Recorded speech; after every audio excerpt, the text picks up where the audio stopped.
courage devant les lions. Noé occupé à construire une arche, il s'appuyait sur Dieu. Mais devant une chose très très grande, souviens-toi de ce que Dieu a dit. Sois fort, sois fort, sois fort et sois très courageux. Sois fort, car je suis toujours avec toi.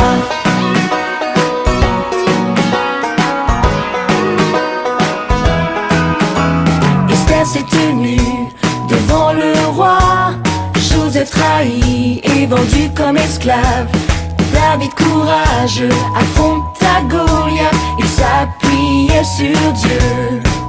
Mais devant une chose très très grande, souviens-toi de ce que Dieu a dit. Sois fort, sois fort, sois fort et sois très courageux. Sois fort, car je suis toujours avec toi. Sois fort,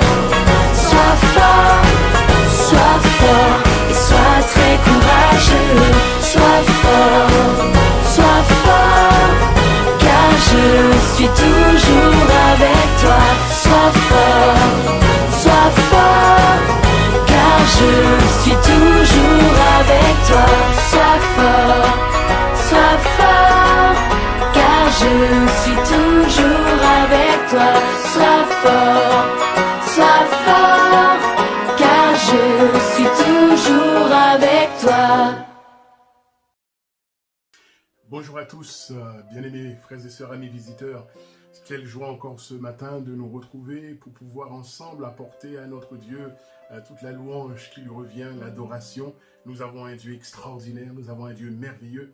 Et ce matin, eh bien, notre cœur déborde de joie pour célébrer son nom, pour lui apporter vraiment eh bien, toute la reconnaissance, le fruit de nos lèvres qui ce matin encore confesse son nom. Donc sans plus tarder, pour entamer quelques chants, bien entendu, je saisis l'occasion pour saluer tous nos bien-aimés frères et sœurs qui suivent nos réunions, de près comme de loin. Soyez les bienvenus, que tout au long de cette journée, le Seigneur vous fasse du bien, que Dieu vous visite. Nous allons remettre cette journée entre les mains de notre Dieu et après nous allons entonner ensemble quelques chants pour la gloire de notre Dieu. Alors, on est entre nous, donc vous enlevez quelques chaises du salon et ensemble on se tient debout pour louer Dieu et pour l'adorer. Alléluia. Seigneur, tu es un Dieu merveilleux et ce matin, c'est vrai que notre joie est grande de t'apporter la reconnaissance de notre cœur. Seigneur, merci pour tout ce que tu es. Tu es un Dieu grand, un Dieu puissant. Et notre âme est reconnaissante pour ton amour, pour ta grâce, pour Jésus et pour cette journée que tu nous donnes. Seigneur, à toi soit toute la gloire dans le nom de Jésus. Amen. Oh Dieu, tu règnes à jamais. Le monde connaîtra ton nom. Tous unis nous chantons l'hymne de tes rachetés. Je sais que mon Rédempteur vit et sur lui j'ai fondé ma vie. Mon Sauveur vit. Je peux déclarer chaque matin, Jésus, tu es le seul chemin. Mon Sauveur vit.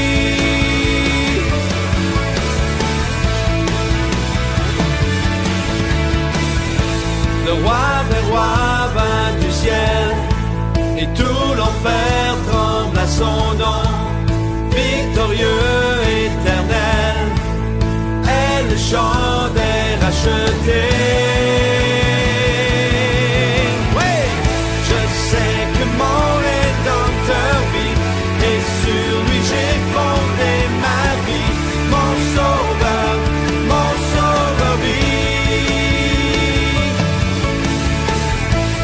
Déclarer chaque matin, Jésus, tu es le seul chemin. Mon Sauveur vit.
leur vie, et sur lui j'ai fondé ma vie. Mon sauveur vit. Je peux déclarer chaque matin, Jésus, tu es le seul chemin. Mon sauveur vit. Je sais que mon Rédempteur vit, et sur lui j'ai fondé ma vie. Mon sauveur vit. Je peux déclarer chaque matin, Jésus, tu es le seul chemin. Mon sauveur vit. La force est pour celui qui se confie et repose en l'éternel. Oui, en l'éternel. La force est pour celui qui se confie et repose en l'éternel. Oui, en l'éternel. Oh Dieu, tu règnes à jamais. Tu es le Dieu libérateur. Tu es le Dieu d'éternité. Le Dieu d'éternité. Celui qui ne faillira jamais. Tu soutiens le cœur affligé, le cœur découragé. Comme l'aigle, je peux m'élever. La force est pour celui qui se confie et repose en l'éternel. Oui, en l'éternel. La force est pour celui qui se confie et repose en l'éternel. Oui, en l'éternel. Oh Dieu, tu règnes à jamais. Tu es le Dieu libérateur. Tu es le Dieu d'éternité. Le Dieu d'éternité. Celui qui ne faillira jamais. Tu soutiens le cœur affligé, le cœur découragé. Comme l'aigle, je peux m'élever.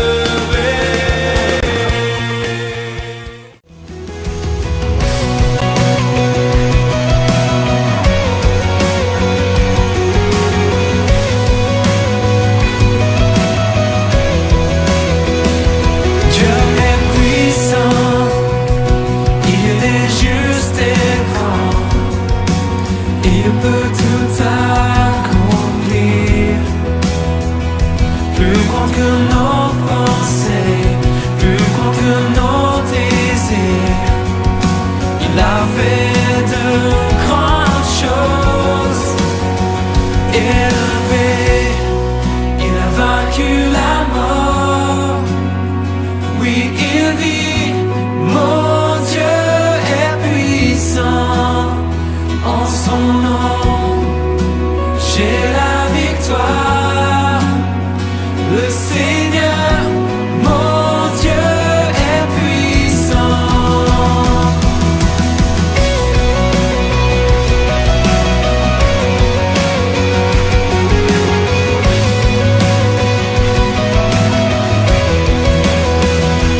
Dieu vit en nous, il est parmi nous. Il ouvre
provision.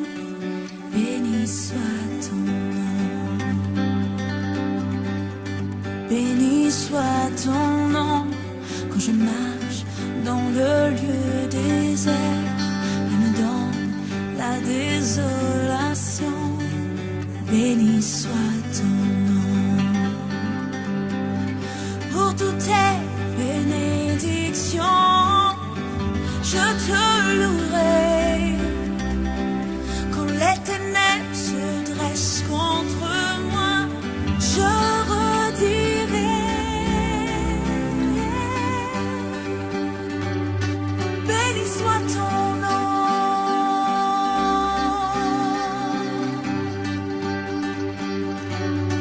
Béni soit ton glorieux nom.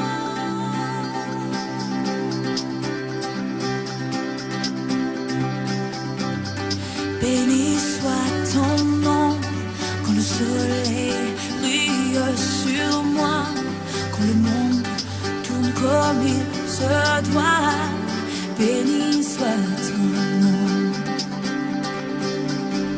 Et béni soit ton nom sur le chemin de la souffrance, malgré la douleur de l'offrande.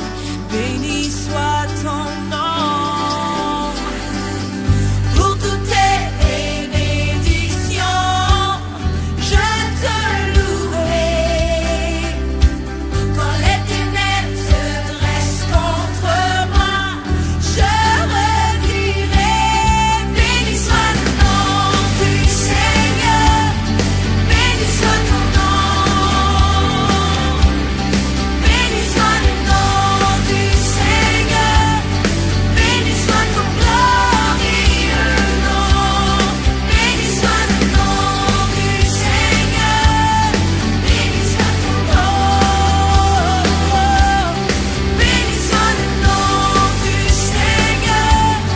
Béni soit ton glorieux nom.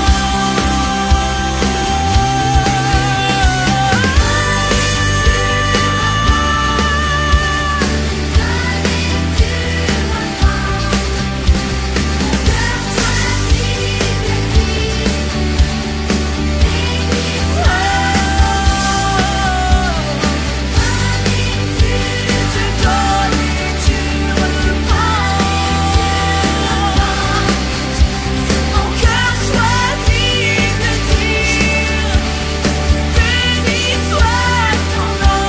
Béni soit le nom du Seigneur. Béni soit ton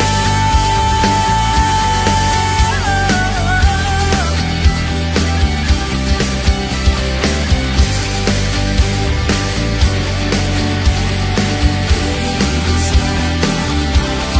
Béni soit le nom du Seigneur. Béni soit ton glorieux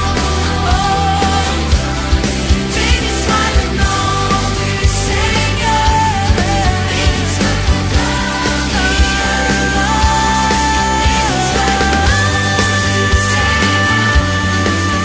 soit ton nom.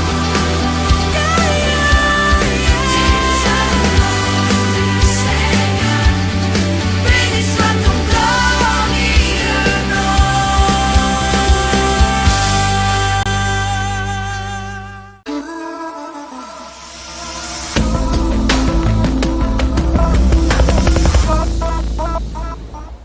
Voilà, bien-aimés frères et sœurs, merci à notre Dieu pour tous ces chants, ces chœurs, ces cantiques. Alléluia.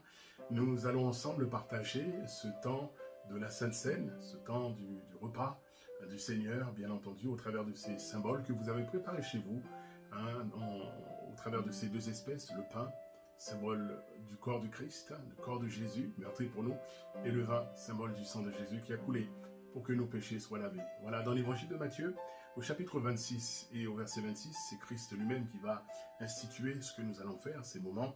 Il dira dans Matthieu 26, verset 26, « Pendant qu'il mangeait, Jésus prit du pain. Et après avoir rendu grâce, il le rompit et le donna aux disciples en disant, « Prenez, mangez, ceci est mon corps. » Il prit ensuite une coupe et après avoir rendu grâce, il la leur donna en disant, « Buvez-en tous, car ceci est mon sang, le sang de l'alliance qui est répandu pour plusieurs pour la rémission des péchés. Je vous le dis, je ne boirai plus désormais de ce fruit de la vigne jusqu'au jour où j'en boirai du nouveau avec vous dans le royaume de mon Père. Amen. Alléluia. Un jour, bien-aimés frères et sœurs, que Dieu soit béni. Ça sera dans le ciel, avec lui, que nous partagerons ces moments. Seigneur, merci pour ta fidélité, ton amour, et merci pour la croix. Merci pour l'œuvre de ton Fils. Merci pour le prix qui a été payé, Seigneur, le rachat de notre âme. C'est toi qui l'as payé, c'est toi qui nous as rachetés, c'est toi qui es notre Sauveur et notre Seigneur. Nous te disons merci, Seigneur, ce matin, de tout notre cœur. Nous te louons, Père, et nous te rendons grâce dans le nom de Jésus. Amen. Ton sang si précieux m'a pardonné. Blanc, oui, plus blanc que la neige. Tu fais battre en retraite mon péché, ma honte. Et par cette alliance tu me restaures. Donc je me lève pour t'adorer. Ma vie épargnée par ta bonté. C'est ton saint nom qui m'a franchi. Grâce à toi, Jésus, mon cœur est pur.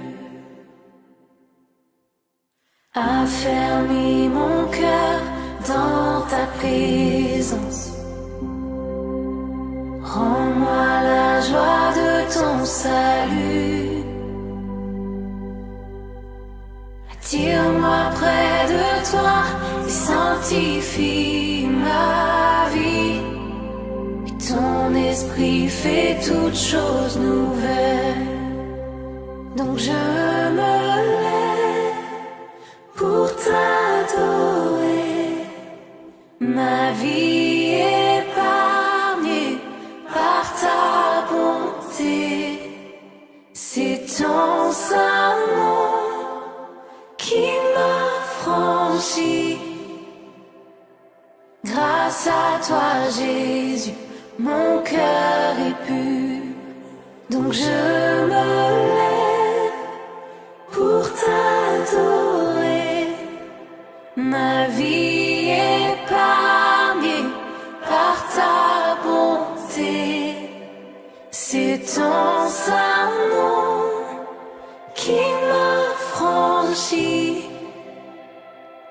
Grâce à toi, Jésus, mon cœur est pur.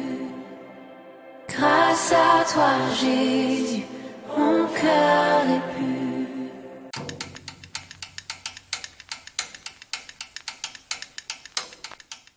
Voilà mes amis, frères et sœurs, nous allons ensemble ouvrir le Saint-Livre, la parole de Dieu, et nous allons ce matin encore recevoir le conseil de Dieu pour chacun d'entre nous, la pensée de Dieu. Et d'ailleurs, je vous le dis, nous n'aurons pas le temps de tout voir, nous le verrons en 2 sessions, en 2 dimanches, parce que le temps nous manquerait, bien entendu, pour tout voir. Mais nous allons voir une première partie aujourd'hui, puis ultérieurement, bien sûr, nous verrons la 2e partie. Et le titre du message de ce matin, que j'ai à cœur de partager avec vous, est le suivant: David reprit courage en 3 petits points, point d'interrogation. David reprit courage en 3 petits points, point d'interrogation. En fait, il reprit courage en quoi exactement? Ou plus exactement, en qui? C'est ce que nous allons voir ensemble ce matin. Bien entendu, les lecteurs assidus de la Bible connaissent bien sûr la suite de cette phrase, de ce passage que nous allons lire ce matin.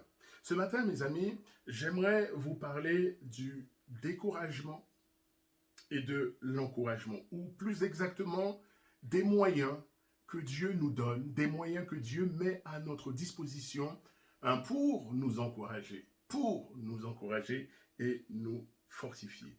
Premièrement, nous allons parler du découragement. Vous savez, mes amis, beaucoup d'entre vous, vous le savez, le découragement, c'est quelque chose de terrible. Et voyez-vous, personne, aucune personne n'est à l'abri du découragement.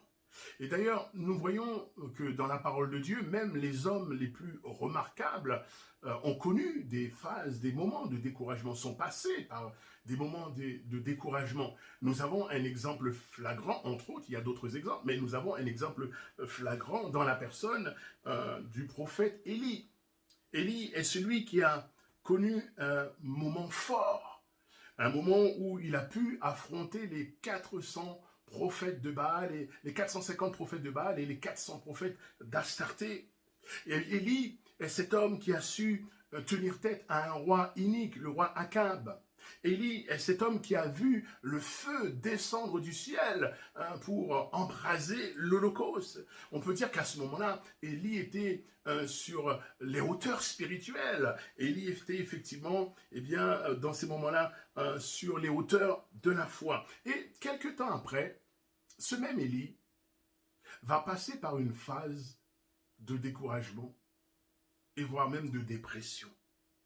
Devant la menace d'une femme, la reine Jézabel, qui va lui dire dans 1 Roi chapitre 19 verset 2, après avoir fait éliminer donc les prophètes donc, de Jézabel, eh bien, elle lui fera cette menace. 1 Roi 19 verset 2, elle lui dira, il est dit, Jézabel envoya un messager à Élie pour lui dire « Que les dieux me traitent dans toute leur rigueur, si demain à cette heure je ne fais de ta vie ce que tu as fait de la vie de chacun d'eux. » Et à l'annonce de cette menace, Élie va avoir peur. Élie est démoralisé. Élie est découragé. Et par la suite, il va même friser la dépression. Dans 1 Roi chapitre 19 verset 4, il est dit, pour lui, pour Élie, il alla dans le désert où, après une journée de marche, il s'assit sous un genêt et demanda la mort en disant, c'en est assez, maintenant, Éternel, prends mon âme. Élie est extrêmement découragé. Et voyez-vous, mes amis, lorsque le découragement vous saisit, lorsque le découragement vous frappe, alors il vous broie, il vous écrase, vous n'avez plus goût à rien, vous croyez même que tout est perdu, vous êtes dans le désespoir. Élie pensait qu'il était le seul à tenir tête. Et lorsqu'il va se présenter devant Dieu, Dieu lui dira, non, tu n'es pas le seul. Il y a 7000 hommes qui n'ont pas fléchi les genoux devant Baal. Voyez-vous, le découragement. David aussi est passé par le découragement. Il est passé par un temps de découragement et c'est ce récit que nous allons partager ce matin ensemble, que nous allons voir dans le premier livre de Samuel, au chapitre 30, versets 1er à 6. Le premier livre de Samuel, au chapitre 30, versets 1er à 6. Et voilà ce qui est écrit. Il est dit, « Lorsque David arriva le 3e jour à Tsiklag avec ses gens, les Amalécites avaient fait une invasion dans le Midi et à Tsiklag. Ils avaient détruit et brûlé, après avoir fait prisonniers les femmes et tous ceux qui s'y trouvaient, petits et grands. Ils n'avaient tué personne, mais ils avaient tout emmené et s'étaient remis en route. David et ses gens arrivèrent à la ville, et voici, elle était brûlée, et leurs femmes, leurs fils et leurs filles étaient emmenés captifs. Alors David et le peuple qui était avec lui élevèrent la voix et pleurèrent jusqu'à ce qu'ils n'eussent plus la force de pleurer. Les 2 femmes de David avaient été emmenées à Kinoam de Jizréel et Abigail de Carmel, femme de Nabal. David, verset 6, David fut dans une grande angoisse, car le peuple parlait de le lapider, parce que tous avaient de l'amertume dans l'âme, chacun à cause de ses fils et de ses filles. Mais David reprit courage en s'appuyant sur l'Éternel, son Dieu. Vous avez entendu?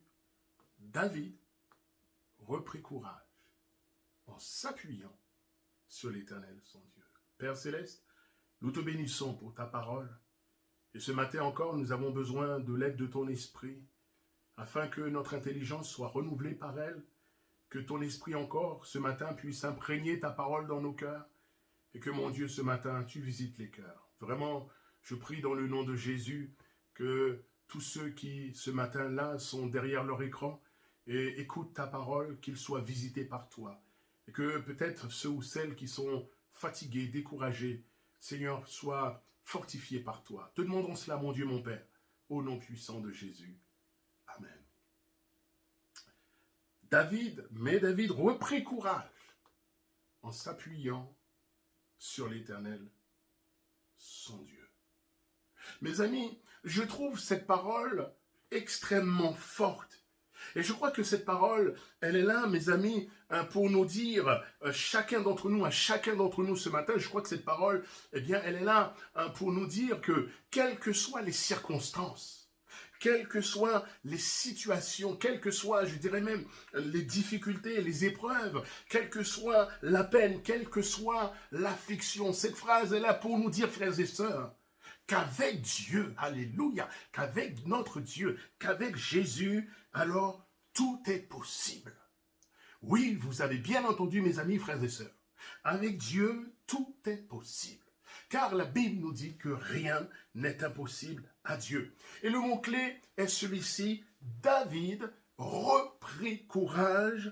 Si David a repris courage, cela veut dire qu'auparavant, il avait perdu courage. Il avait perdu courage et qu'il avait besoin de reprendre courage. Et voyez-vous, mes amis, nous aussi, nous pouvons perdre courage. Nous aussi, frères et sœurs, amis, nous pouvons être nous aussi découragés, nous pouvons être aussi également abattus. Et peut-être que au moment où je vous parle là ce matin, peut-être que vous qui m'écoutez, peut-être que certains ou certaines d'entre vous, eh bien, vous, en écoutant, vous pouvez vous retrouver dans le récit de David et que peut-être ce matin, quelqu'un peut dire, eh bien, moi aussi, je suis découragé. Moi aussi, pasteur, je suis déprimé. Moi aussi, je suis abattu à cause de ceci, à cause de cela, à cause de tel événement, à cause de telle circonstance. Alors, j'aimerais te dire, mon ami, mon frère, ma sœur, j'aimerais te dire que cette parole de Dieu, elle est pour toi. Elle est pour toi. David reprit courage en s'appuyant sur l'Éternel son Dieu. Une autre variante, selon la Bible du Semeur, nous dit, écoutez bien, mais David puisa de nouvelles forces en se confiant en l'Éternel son Dieu. David puisa de nouvelles forces, de forces nouvelles, en s'appuyant sur l'Éternel, son Dieu. Et ce matin, j'aimerais t'inviter, mon frère, ma sœur, à faire un acte de foi. J'aimerais t'inviter ce matin à prendre une stature, une position de foi. Et j'aimerais t'inviter ce matin, j'aimerais que, eh bien, qui que tu sois, et quel que soit ton nom, que tu puisses dire, eh bien, à la place de David, que ce matin, tu puisses mettre ton nom, tu puisses mettre ton prénom. Et quel que soit ton prénom, c'est peut-être David, ou Étienne, ou Jacques, ou Gérard, ou Paul, ou Germaine, ou Émilie, ou Ghislaine, qu'importe ton nom, ton prénom. Tu peux mettre ton prénom ce matin. Tu peux mettre ton prénom, alléluia. Et dire, Manuel, par exemple. Manuel reprit courage en s'appuyant sur l'Éternel, son Dieu. Alléluia. Ou Pierre. Chacun peut mettre son prénom. Reprit courage en s'appuyant sur l'Éternel, son Dieu. Voilà donc le secret. Tu dois chercher Dieu. Tu dois chercher sa face. Tu dois mettre au Seigneur, dans le Seigneur, toute ta confiance. Savoir prendre et savoir reprendre courage en s'appuyant sur Dieu, en cherchant la face de Dieu, en cherchant son aide, en cherchant son secours. Le psalmiste a pu dire en son temps dans le psaume 87, verset 7, il dira, toutes mes sources sont en toi. La source du courage, la source de la force, de l'espérance, la source de la guérison, de la délivrance, la source du secours. Tout cela, mes amis, se trouve en Jésus-Christ, se trouve dans le Seigneur, se trouve en Dieu. C'est donc en Dieu, c'est donc en l'Éternel, c'est donc en Jésus-Christ qu'il faut puiser, qu'il faut se confier, qu'il faut s'appuyer. Dieu n'épargnera pas forcément l'épreuve, mais dans l'épreuve, il sera là, il sera présent pour fortifier et pour renouveler. Alors, nous allons voir un petit peu le contexte dans lequel cette parole a été dite, a été prononcée pour David. Dans le contexte, David est un homme en fuite. David doit faire face à un ennemi puissant, et cet ennemi, c'est le roi d'Israël, Saül. Saül qui a juré d'avoir la tête de David. Et à maintes reprises, Saül a attenté à la vie de David, à plusieurs reprises. Alors peut-être à cause de la situation, à cause de la pression, à cause de la peur, à cause peut-être du désespoir, David va prendre une décision qui est fâcheuse. Et je dirais même, c'est une décision qui est très fâcheuse. Il va décider de se réfugier chez les Philistins. Il va chercher le secours dans le camp de l'ennemi. Et j'aimerais vous dire, mes amis, ce matin, que, vous savez, avec l'ennemi de notre âme, rien n'est jamais gratuit. Il n'y a qu'avec Dieu que tout est gratuit. Avec Dieu, le salut est gratuit. La paix est gratuite. La joie est gratuite. La délivrance est gratuite. L'évangile est gratuit. Mais avec l'ennemi, rien n'est gratuit. Tôt ou tard, il vous faudra payer, et payer très cher. Tôt ou tard, il vous fera payer très très cher. Et David va apprendre cela à ses dépens pour avoir été chercher le secours dans le camp de l'ennemi. La Bible nous dit que Achish, le roi des Philistins, va accueillir David et va même lui faire don d'une ville, la ville de Tsiklag. Et au bout d'un certain temps, les Philistins vont se mettre en ordre de bataille contre le peuple d'Israël. Et, chose étrange, ils vont convoquer David, qui va aussi donc se ranger aux côtés des Philistins pour combattre le peuple d'Israël, son propre peuple, ses propres frères. Et voilà que maintenant il est dans le camp ennemi, dans l'armée des Philistins, pour combattre le peuple d'Israël, son peuple, ses frères. Mais quelle situation, mes amis! Quelle situation! Mais la Bible nous dit que les princes des Philistins vont se souvenir que David était un ennemi, et ils vont demander au roi Achish de renvoyer David, de peur que dans la bataille, David se retourne contre eux. Alors, Achish va renvoyer David, et David va donc reprendre la route pour retourner chez lui, retourner dans sa ville, dans la ville de Tsiklag. Et c'est là qu'il est écrit dans 1 Samuel chapitre 30, verset 1er. Lorsque David arriva le 3e jour à Tsiklag avec ses gens, les Amalécites avaient fait une invasion dans le Midi et à Tsiklag.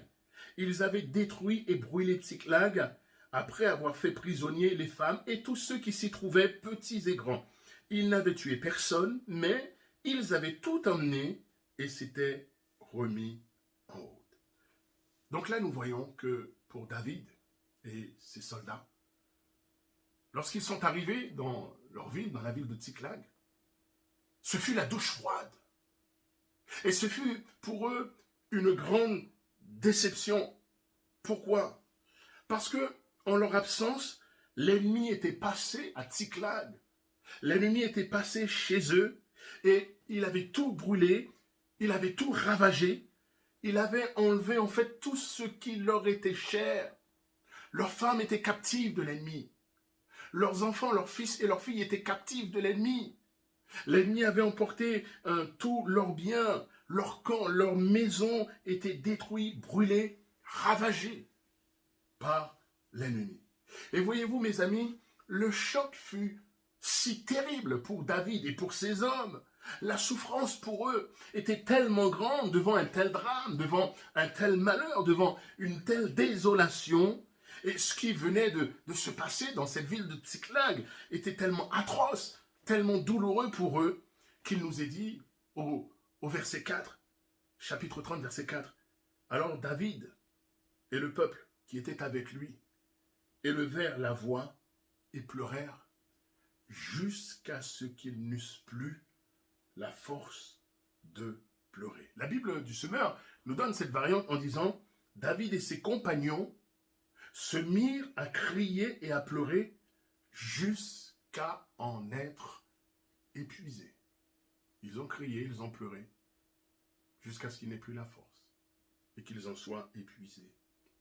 Épuisés de pleurer, épuisés à cause de la souffrance, épuisés à cause de la douleur, épuisés à cause du drame. Et mes amis, aujourd'hui encore, il y a tellement de choses qui sont là et qui peuvent fatiguer, qui peuvent épuiser l'être humain. Et parmi ces choses, bien sûr, le péché, la maladie, les épreuves, les difficultés, les mauvaises nouvelles sont autant de choses, autant de facteurs qui peuvent charger, qui peuvent épuiser.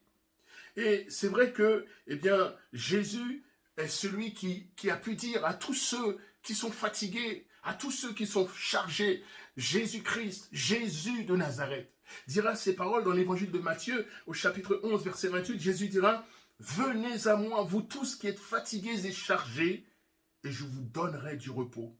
Prenez mon joug sur vous et recevez mes instructions, car je suis doux et humble de cœur, et vous trouverez le repos pour vos âmes, car mon joug est doux et mon fardeau léger. » Mon frère, ma sœur, si ce matin, tu te sens chargé, si ce matin, tu te sens fatigué, il faut venir à Jésus-Christ. Il faut courir vers Jésus. Il faut te jeter dans les bras, dans la présence de Jésus-Christ. C'est la seule chose à faire. Crier vers Dieu. D'ailleurs, la Bible nous dira dans le psaume 34, verset 7, « Quand un malheureux crie, l'Éternel l'entend et il le délivre, il le sauve de toutes ses détresses. » Et c'est ce que David va faire. David va crier vers Dieu, il va chercher le conseil de Dieu, il va revenir à l'Éternel de tout son cœur, alors que ses compagnons parlaient déjà de le lapider, de le tuer à coups de pierre, à cause bien sûr de l'amertume qu'ils avaient dans leur cœur, à cause de la perte de leur famille, de leurs enfants. Et nous allons voir, avant de voir comment David va réagir, parce que David va réagir. Mais avant de voir comment David va réagir, j'aimerais voir dans un premier temps avec vous eh bien, les erreurs que David a commises et ces erreurs qui l'ont conduit, qui ont fait que cette situation soit arrivée.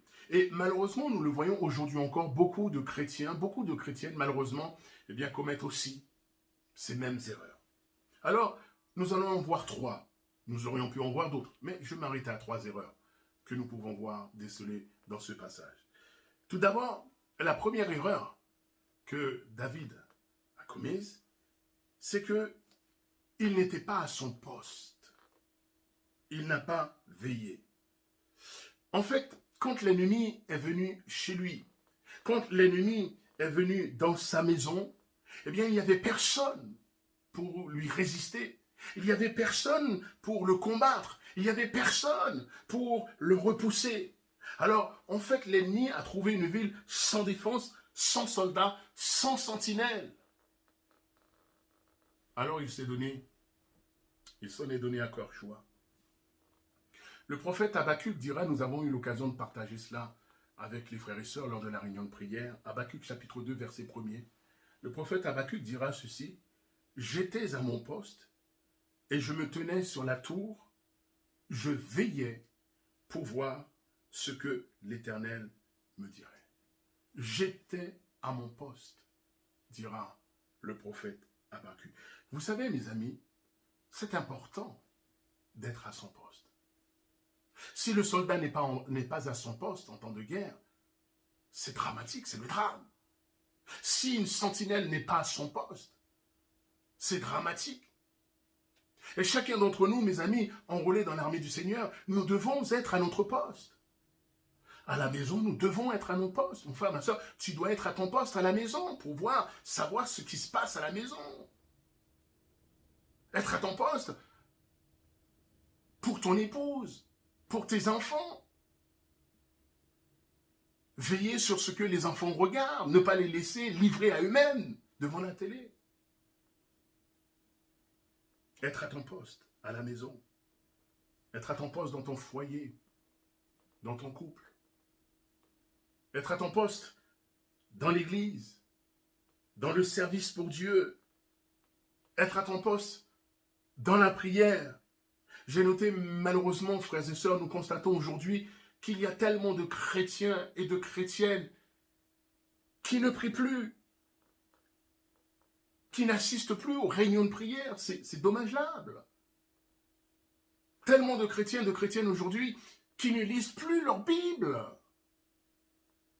Et cela, c'est terrible. En fait, qui ne sont plus à leur poste, qui ne veillent plus, qui ne veillent plus.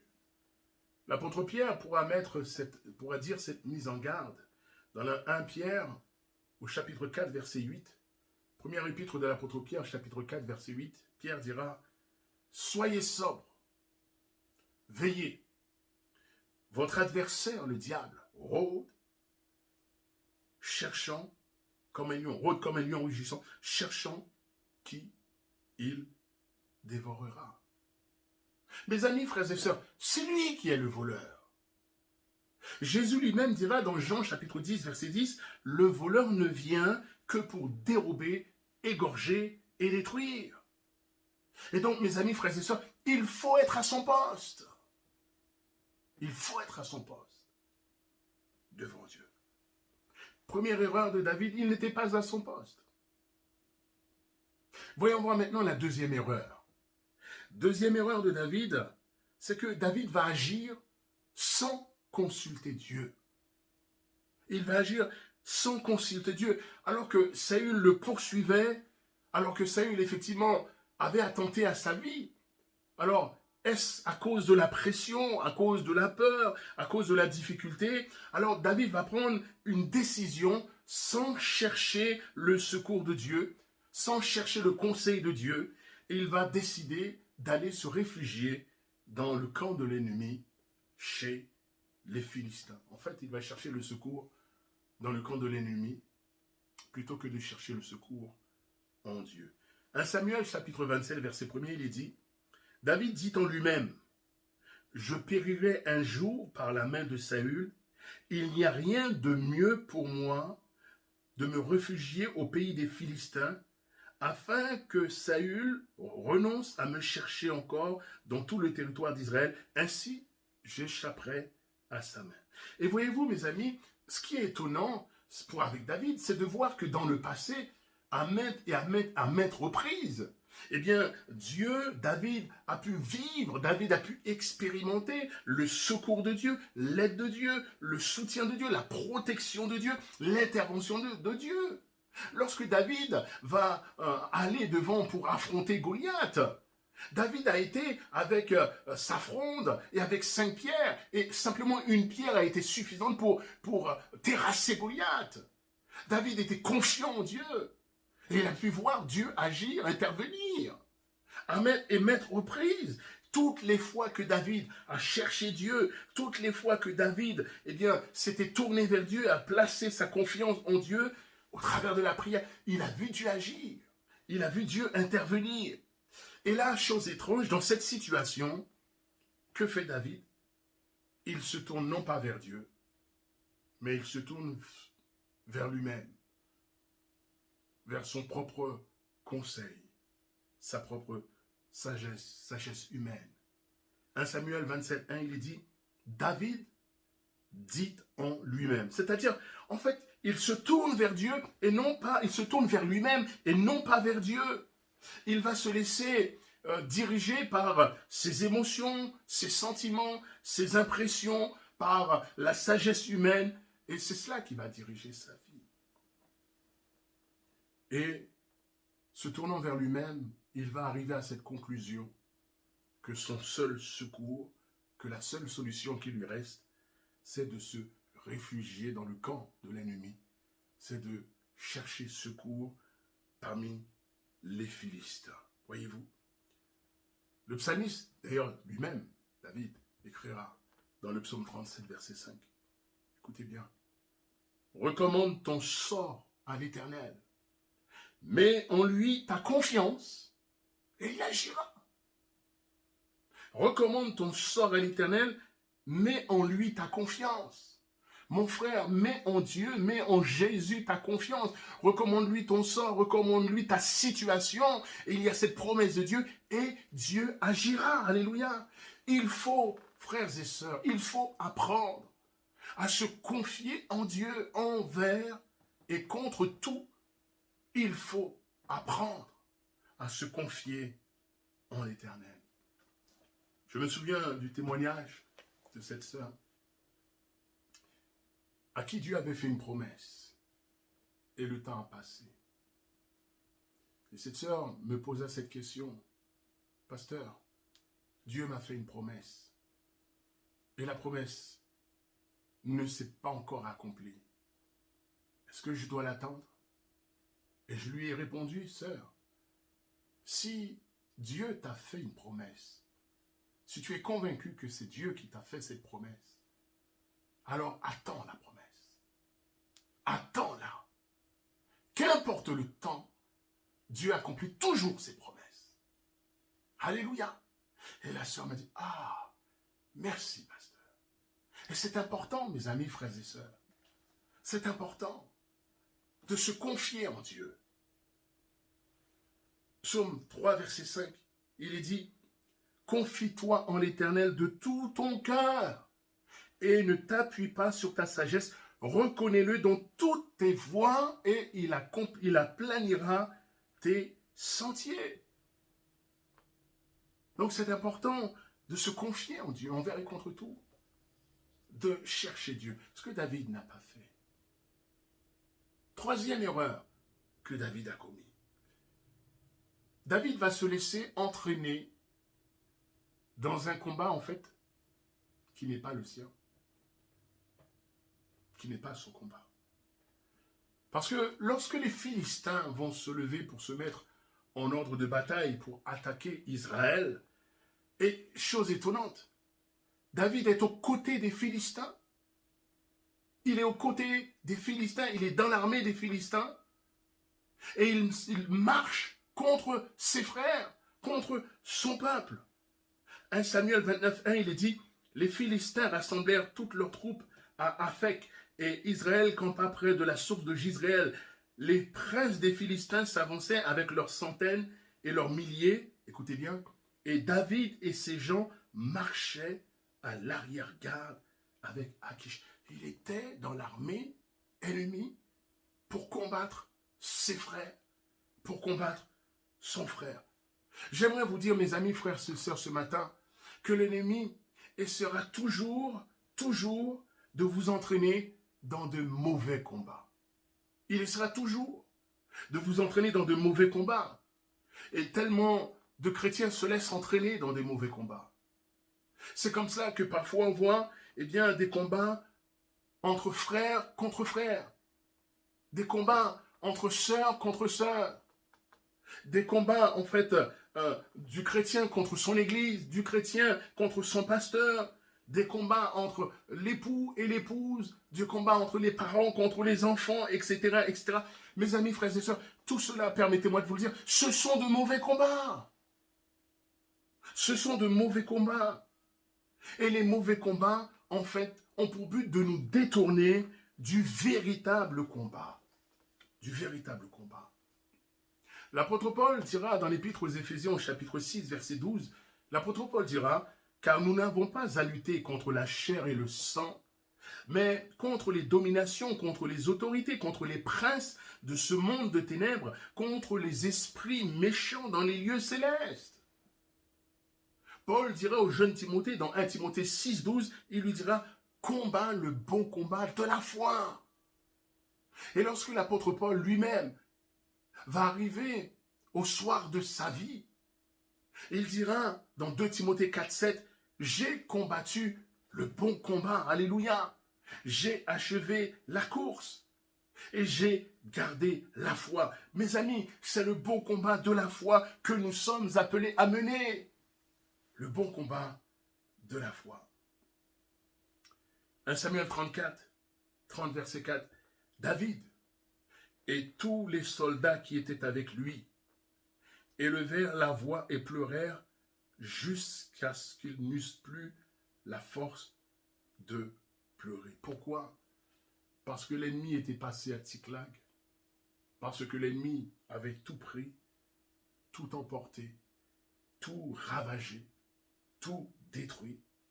Et peut-être que ce matin, peut-être que toi qui m'écoutes ce matin, tu peux faire ce même constat que David et ses hommes ont pu faire.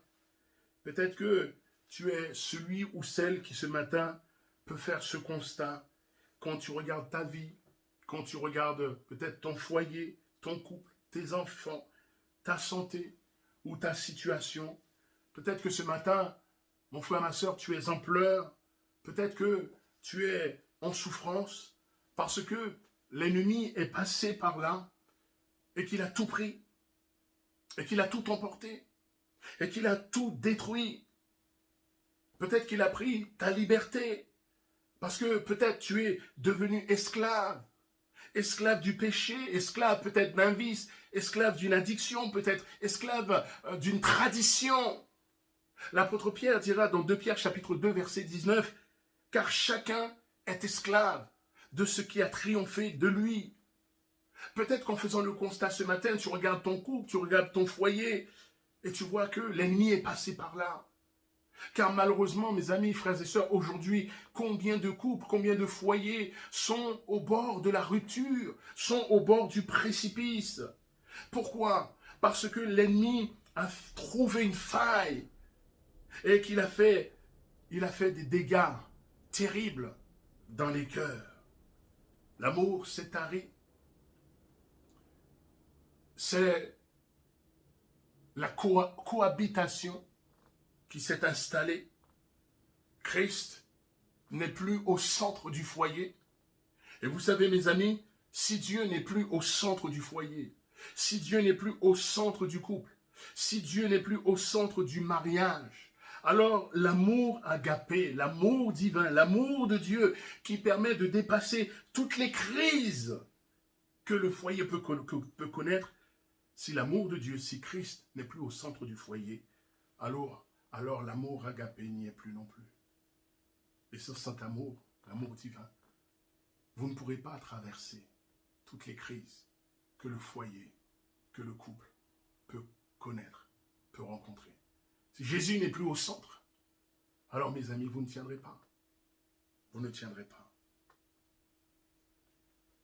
Alors, pour ces couples, malheureusement, dans le même foyer, ce n'est plus que deux étrangers qui vivent ensemble, ou deux célibataires qui cohabitent ensemble. Vous savez, mes ennemis, mes amis, lorsque l'ennemi vient, il vient pour tout prendre, il vient pour tout détruire, il vient pour tout dérober, et il ne laisse rien si vous ne veillez pas, si vous n'êtes pas vigilant. Peut-être que certains ce matin, en regardant leur santé, peuvent voir les dégâts que l'ennemi a peut-être fait dans leur santé. La santé n'est plus. Peut-être est-ce la vie spirituelle. Et ce matin, mon frère, ma soeur, j'aimerais te dire et te poser cette question, où en es-tu avec Dieu? Où en es-tu avec Dieu? Au niveau de ta foi, où en es-tu? Es-tu froid?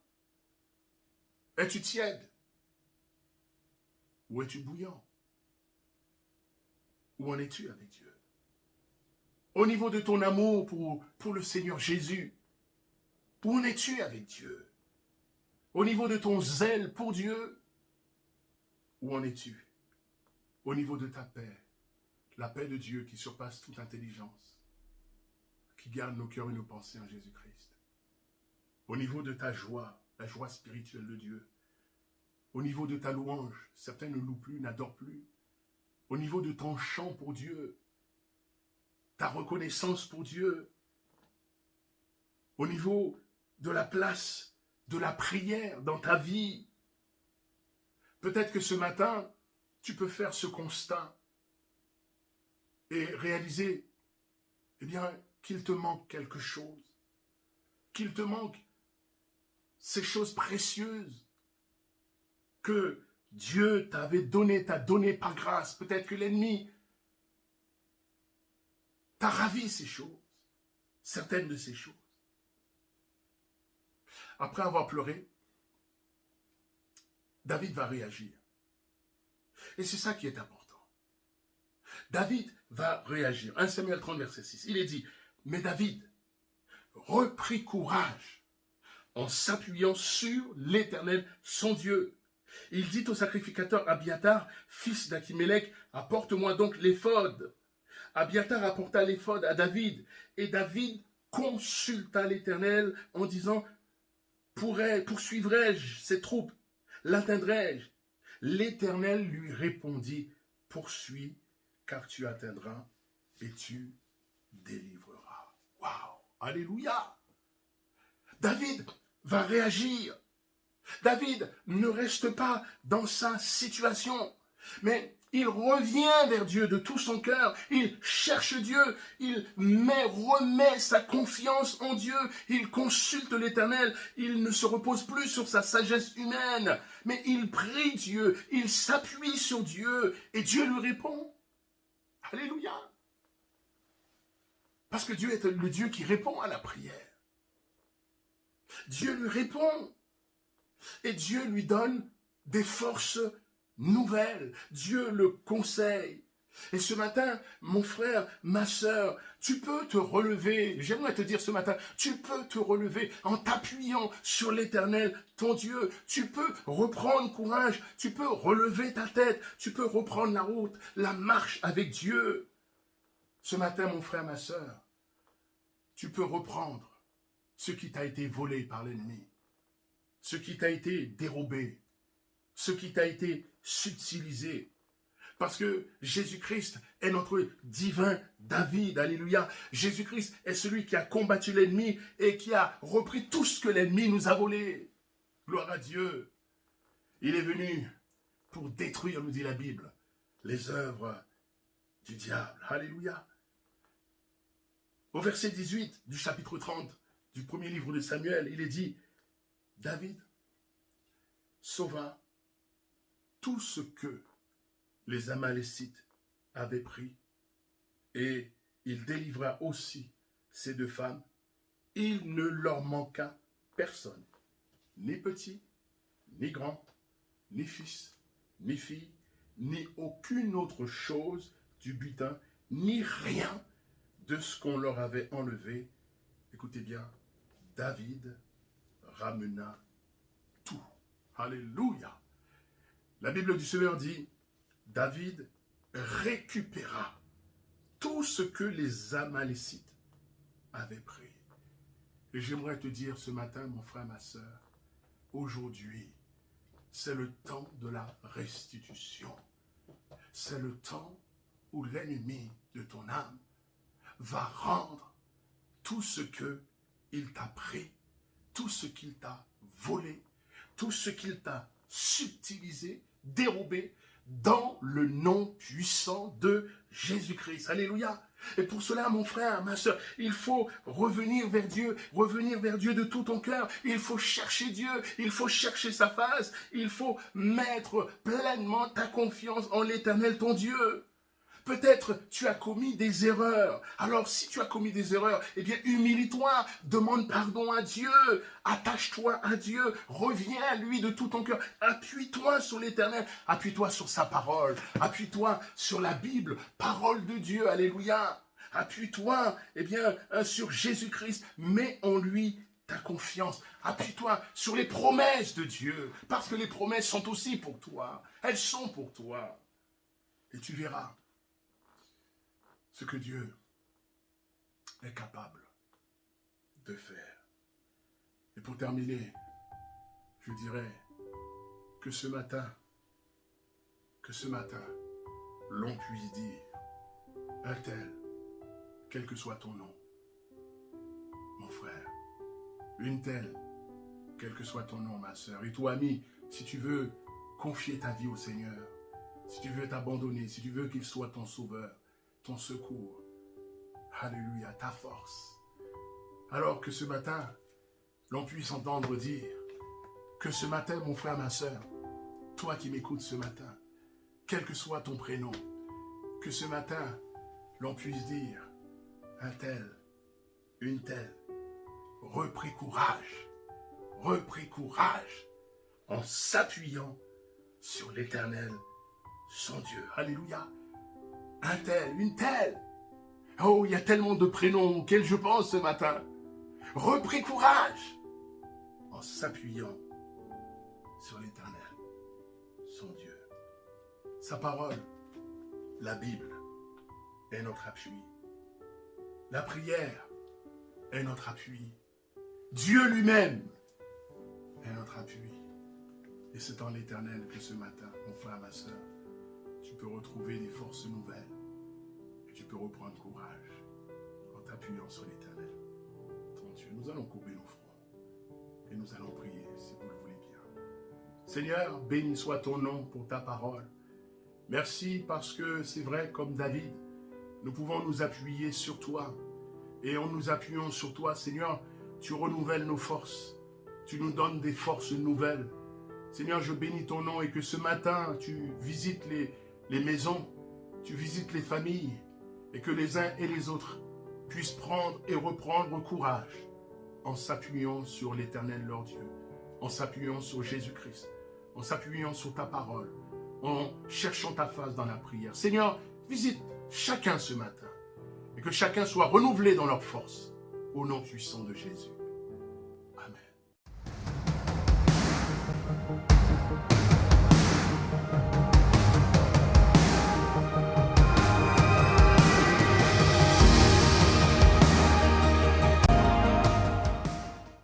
Voilà mes amis, frères et sœurs, j'aimerais vous faire part de ces quelques annonces. Rappelez bien sûr, bonne nouvelle, que voilà, nous pouvons maintenant, par la grâce de Dieu, passer à une autre étape, puisque nous avons reçu la validation, donc le rapport. Donc maintenant, nous pouvons continuer l'autre étape. Que Dieu soit loué. Merci pour l'Église qui prie. Le Seigneur est puissant. À lui vraiment soit toute la gloire. Vous donnez aussi des nouvelles de notre sœur Francine. Donc nous avons ces nouvelles. Notre sœur va bien et elle vous salue tous dans le nom du Seigneur Jésus-Christ. Nous avons aussi des nouvelles de notre frère Alain, donc qui ne va pas bien du tout. Donc prions pour lui, puisque les médecins sont très pessimistes par rapport à son état de santé. Certains disent même que effectivement, pour lui, les jours sont difficiles, comptés. Alors nous voulons prier pour notre frère, prier pour notre sœur Justine qui est éprouvée. Voilà, pensons à notre frère Alain qui est aux soins intensifs, qui est hospitalisé. Vous donnez aussi des nouvelles. Rappelez que tous les mercredis maintenant, Dieu voulant, nous nous retrouvons à partir de 20h30. Nous nous retrouvons via l'outil Zoom, le mercredi soir, 20h30. Nous avons notre réunion de prière. Nous nous retrouvons ensemble via l'outil Zoom. Donc, un lien vous est envoyé et on se retrouve ensemble pour intercéder, pour prier. Rappelez que dimanche prochain, Dieu voulant, nous sommes le premier dimanche du mois de février. Nous aurons notre temps de jeûne et de prière tout de suite après le culte, à partir de 11h45 jusqu'à 13h30. Donc on se retrouve bien sûr dimanche prochain, Dieu voulant, puisque nous serons le premier dimanche du mois de février, donc à partir de 11h45 pour un temps ensemble de jeûne et de prière. Bon dimanche à vous, que Dieu vous bénisse et appuyez-vous sur Dieu. Appuyez-vous sur Dieu. À très bientôt.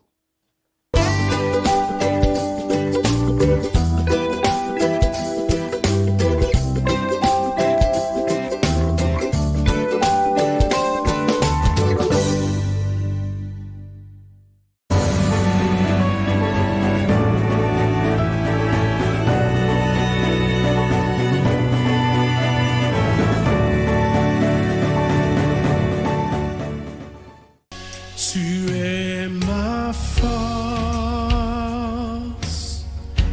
incomparable, incomparable. Tu viens à moi. Tu es ma force incomparable, incomparable. Tu viens à moi. Tu es ma force. Tu es incomparable. Incomparable, incomparable. Tu viens à moi. Tu es ma force incomparable.